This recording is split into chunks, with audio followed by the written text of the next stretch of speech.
হরি বল হরি বল হরি বল হরি বল হরি বল ভজনী তাই গো রাধে সঙ্গে হরে কৃষ্ণ হরে রাম।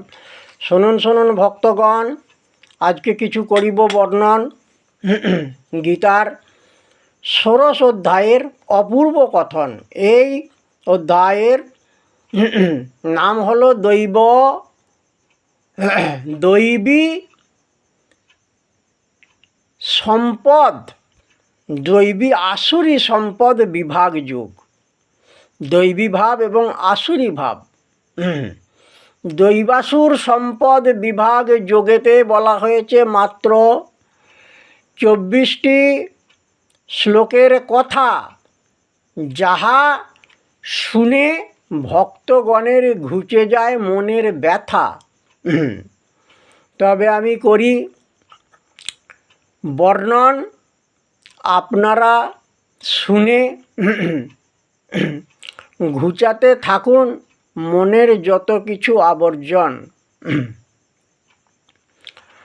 অভয়ং সত্য সংশুদ্ধির জ্ঞান যোগ ব্যবস্থিতি দানং দমশ্চ যজ্ঞশ্চ সাধ্যায়স্তপ আর্জবম অহিংসা সত্যম ক্রোধস্ত্যাগ শান্তির পৈশুনম দয়া ভূতেষু অলোলুপ্তং মার্দবং হৃরচাপলম তেজ ক্ষমা ধৃতি শৌচমদ্রহ নাতিমানিতা ভবন্তি সম্পদং দৈবীম অভিজাতস্য পাণ্ডব দম্ভ দর্প অভিমানশ্চ ক্রোধ পারুষ্যমেব চ অজ্ঞানং চাভিজাতস্য পার্থ সম্পদম আসুরিম। এই অধ্যায়টা শ্রবণ করলে বা এই অধ্যায়ের সম্বন্ধে জ্ঞাত হলে পরে মানুষ দৈবী ভাব লাভ করতে পারে।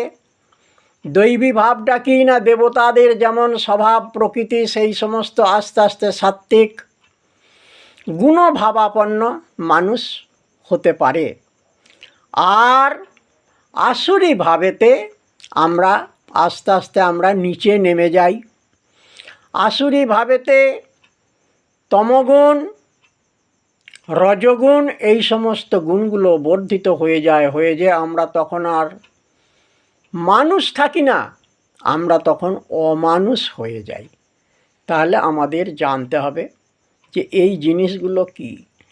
আর দেখুন, এই অধ্যায়তেই বলেও দেওয়া হয়েছে যে ত্রিবিধং নরকস্যেদং দ্বারং নাশনমাত্মন কাম ক্রোধস্তথা লোভস্তস্মাৎ এতত্রয়ং ত্যজেৎ।